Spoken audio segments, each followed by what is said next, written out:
Coucou. Alors ce matin je vais vous faire une petite visite rapide de la ville de Écija en Andalousie, pas très loin de Séville, et puis on va finir par un petit tour de l'air où on s'est posé, qui est assez sympa, que vous voyez un petit peu derrière moi.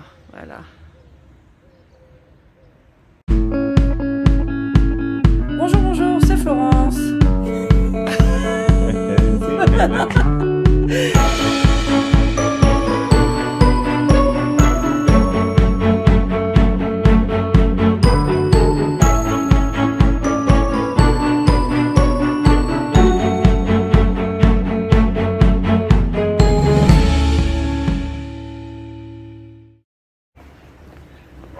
Voilà.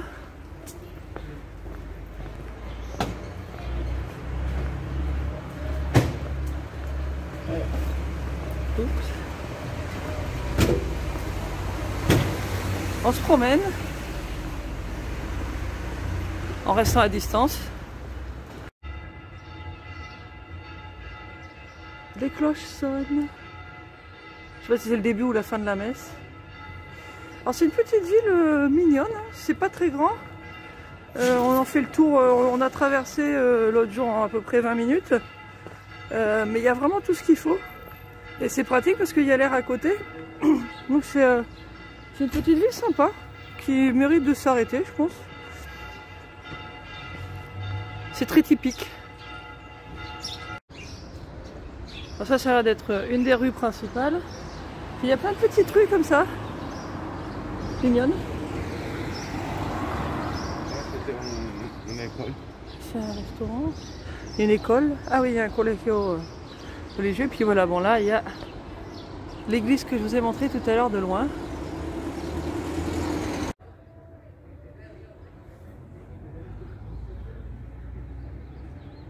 Là, il y a plein de petites maisons. Là, on voit pas, des fois c'est ouvert. Là, ça a l'air d'être des appartements. Et ça a l'air d'avoir plein de jolies petites cours intérieures. Alors c'est dommage qu'on ne peut pas rentrer, c'est chez les gens quand même. Mais voilà. C'est mignon. Hein. Puis c'est sympa, on a fait des petites courses. Enfin pas beaucoup avant de savoir que Mani avait le Covid. Donc là du coup on sort pas, à part justement quand il n'y a pas beaucoup de monde. Et puis comme ça on prend l'air quand même. Et après le reste du temps on est resté dans le camping-car. Heureusement on a des provisions. Et puis moi je suis négative donc ça va. Alors voilà, donc là il y a une vieille tour qui ressemble à un truc d'un château fortifié.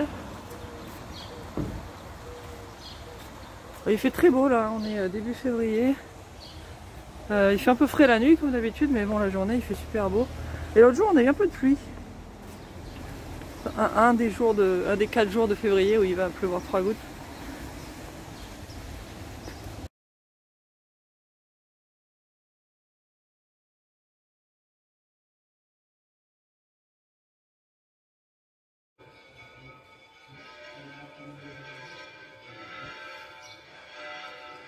Ah, il y a les cloches qui ressonnent un peu partout.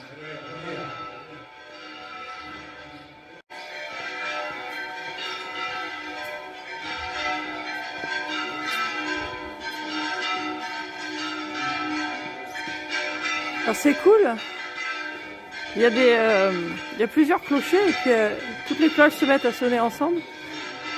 Et c'est derrière là, on va y aller.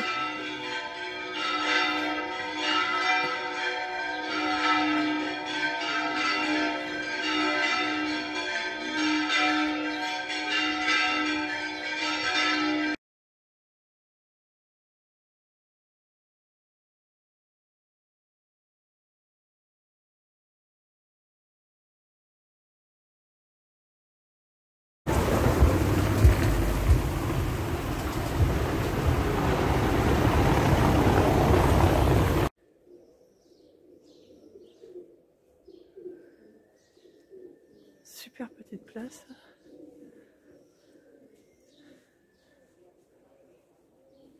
Avec des orangers.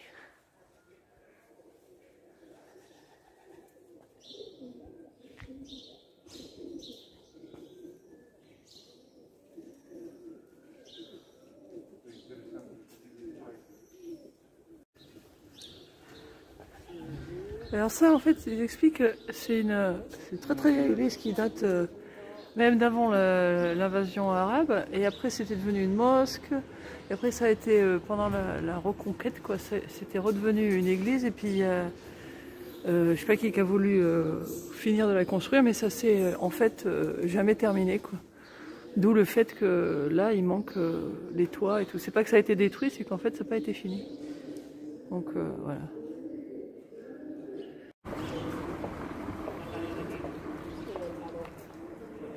Voilà la vue, pas à contre-jour.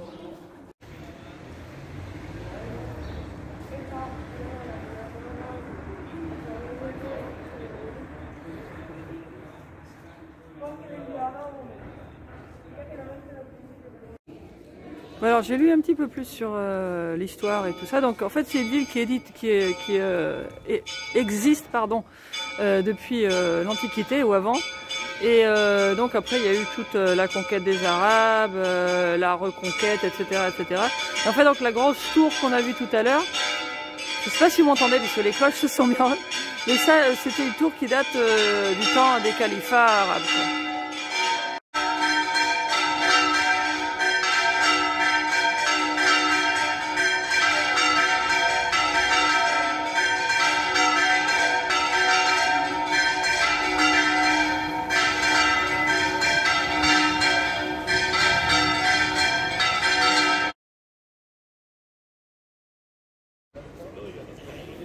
Donc alors là, c'est ou ça ou peut-être un bâtiment derrière qui doit être la mairie, mais bon là ils sont en train de faire tout un truc de réflexion. Là il y a encore une tour, il faut que je regarde ce que c'est parce que je sais pas le nom. Puis bon ça c'est là, on est sur la Plaza de España, hein, qui est donc apparemment la place principale de la ville, le grand centre-ville.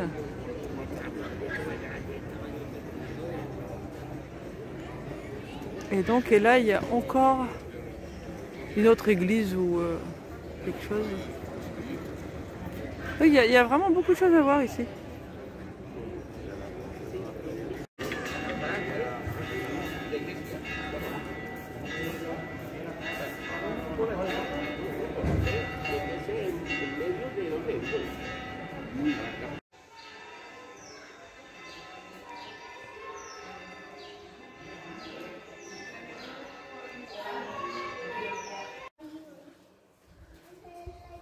Alors ça c'est l'église Saint-Jean-Baptiste.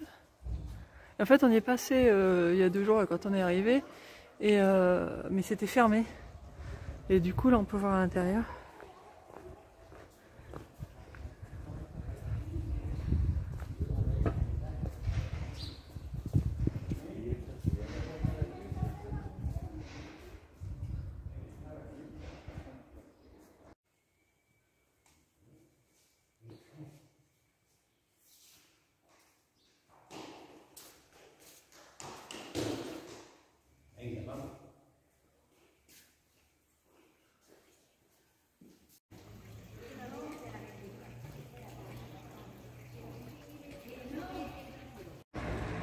Bon voilà, alors on revient dans notre petite balade dans Écija.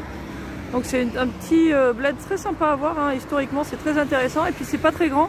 Donc on peut se balader facilement, on peut faire le tour. Si vous voulez traverser, ça se fait en 1/4 d'heure, 20 minutes. Et puis bon, pour voir un peu tout ce qu'il y a à voir, c'est pas très très long, mais il y a vraiment beaucoup de choses intéressantes à apprendre et à voir. Donc je pense que ça vaut le détour. Écija, et en l'occurrence, il y a cette aire municipale que je vais vous montrer tout de suite.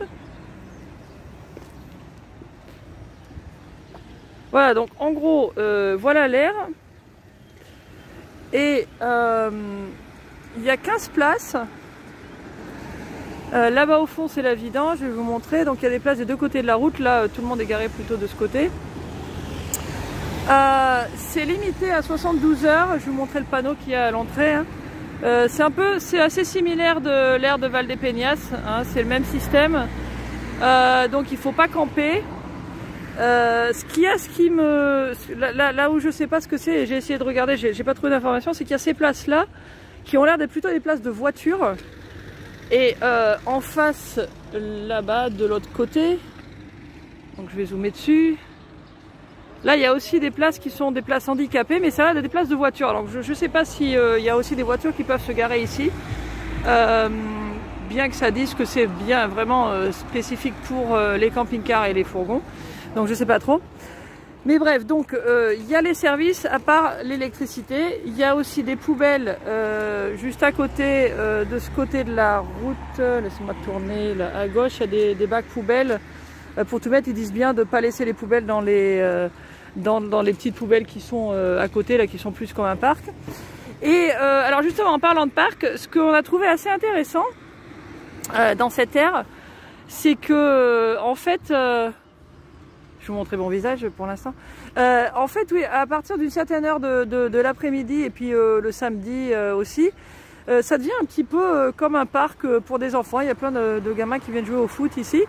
Ça a l'air d'être un peu l'attraction. Il y a les gamins qui sont là avec leurs parents et puis les parents regardent les camping-cars. Donc c'est assez marrant. Je trouvais ça rigolo. Juste derrière, il y a un terrain vague en ce moment. Alors, il faut faire attention parce qu'un des trucs d'Essiéka, c'est qu'on a trouvé qu'il y avait énormément de crottes de chiens. Et dans le parc, là, si vous avez des enfants, alors apparemment les petits enfants locaux, ça a l'air pas l'air de trop les gêner, mais il y a des crottes de chiens partout. Et il y en a partout dans la ville aussi, donc ça, il faut faire quand même un petit peu attention. Et voilà, sinon, c'est très pratique. Et puis, bon, encore une fois, gratuit. Hein. Et je vais vous montrer la zone de vidange tout de suite. Donc là c'est nous et en fait on s'est garé juste à côté de la zone humaine. Je vais vous dire bonjour à Denzel. Mon pauvre chat, tu nous attends, il veut sortir le bébé. Hein mon bébé. Et donc la zone de vidange est ici, alors c'est vers la sortie. La sortie est là. Il y a Mani qui fait sa vidéo aussi. Et donc la zone est là. Donc il faut un petit peu manœuvrer, mais je pense que c'est pas trop difficile. Hein. À la limite, vous pouvez sortir et puis rentrer par la sortie, c'est pas trop difficile. Et puis bah, là, il y a les WC. Et pour l'eau propre, c'est un des petits embouts. Donc il faut que vous ayez le petit embout qui est plus petit, quoi. Puis bon, sinon ça marche bien, on s'en est servi. Et puis voilà, donc voilà la petite aire de Essiéka. Ah, et je voulais aussi rajouter, parce que j'ai oublié de le dire tout à l'heure, avant que je fasse ma version en anglais, donc je vous le rajoute, je le montrerai, je l'ajouterai au montage. La route juste à côté est un petit peu passagère. C'est cette route-là, ça a l'air d'être la route principale pour rentrer dans la ville. Mais c'est très calme la nuit. Alors par contre, il y a un petit peu de mouvement qui commence le matin assez de bonne heure. Et j'ai vu dans des commentaires quelqu'un qui parlait de quelqu'un qui venait nettoyer. Alors effectivement, hier matin c'était samedi, il y a quelqu'un qui est venu nettoyer. Donc ça fait un petit peu de bruit. Bon après, on peut se rendormir. Enfin nous en tout cas on s'est rendormis. Mais en même temps c'est bien que la municipalité s'en occupe et qui nettoie. Mais bon il y a un petit peu de mouvement dans la rue pendant les heures de pointe en fait. Hein, parce qu'après... c'est vraiment le matin et puis le soir hein, plutôt qu'il y avait un petit peu de bruit. Enfin les heures où les gens vont au travail quoi en gros, puis après c'était calme hein, donc c'était franchement enfin nous ça nous a pas du tout déchaîné le peu de bruit qu'il y avait. Donc voilà, je crois que cette fois-ci je vous ai tout dit. Alors à bientôt. Hello! So after this little visit of the town, sorry for the French commentary, but the images hopefully are good enough. I want to talk to you about this parking area for motorhomes and camper vans only, which is organized by the city of Essiéka. And we've been there 3 days, which is the maximum that we can stay because you can only stay 72 hours. And it's free and it has all the services. And I'm going to start by showing you the services because I'm right here. So this is the service area and the exit to the area is right there, where you can see Manny doing his video as well, the Spanish version. And here you have for the toilet, and here you have for the clean water, and you need to have the smaller hookup for the hose, just so you know. Right now it's quiet. There's like a little field there. You just have to be careful because there's a little bit of dog poop there if you have children who play around. And here apparently they're building a new supermarket, but they're definitely building something. We've been there during the week and we haven't really heard that much noise, so it's pretty fine. And here's the rest of the area. So there's on both sides of the area, there's something I don't understand. I haven't found any information about it, but it looks like these are car spaces. These are for disabled, and opposite over there on the other side of the area, there's also a few spaces that looks like they are for car. But other than that, for our purpose, there's 15 spots. There's some on this side that are empty, and here everybody's on this side. They're more or less flat. I'm sorry, I hope you can hear me because there's suddenly a little bit of wind. And just up the road there on the left, there's some big garbage garbage cans where you can put everything, recycling and so on and so forth. And it's very close to the city. Everything is very close. You got supermarkets, you got pharmacy, you got an old, obviously, you know, visiting the town, which is really cool, very easily done walking. And one thing we found quite interesting is that during the day, like in the afternoon after school and on Saturdays, the place looks like it's a little bit of a fun park for local people. And so there's a bunch of kids that come and play soccer here or just play around with their family. Some people come with their chairs and just like sit there like it's normal. It's really quite funny. And so there's, you know, just so you know that there's a little bit of action during the day when you're there. But other than that, it's fairly quiet. The road is a little bit busy, but it's not, I mean, during the night it's definitely very quiet. We slept really well. And so it's a very good stop to do, because Écija is a nice place. It's not far from Sevilla, so if you're visiting that area, it's a good idea to stop here. Quite interesting little place. So there you go. Ciao. Voilà, donc c'était notre petite vidéo sur la jolie petite ville de Écija et de son aire de camping-car. Alors voilà, Écija, on a trouvé que c'était un petit coin sympa, qui n'est pas nécessairement l'endroit où s'arrêter, qui n'est pas sur tous les guides touristiques, mais je pense qu'il vaut le détour. Et puis pour nous camping-caristes ou van-lifers, justement, ils font l'effort, il y a une aire, vous pouvez faire la vidange, vous pouvez vider vos WC et remplir d'eau. Donc c'est bon à savoir, et puis c'est un bon petit endroit à s'arrêter si vous êtes dans la région de Séville, en Andalousie. Donc voilà, ça nous a plu. Et puis on continue, toujours dans l'Andalousie, alors restez avec nous. Toujours des belles vidéos à venir. Et puis merci de nous suivre, merci pour les petits pouces, les petits commentaires. Et puis rappelez-vous, vous pouvez aussi nous suivre sur Instagram, Finances on the Road et El Boricua Frances. Merci beaucoup, à très bientôt.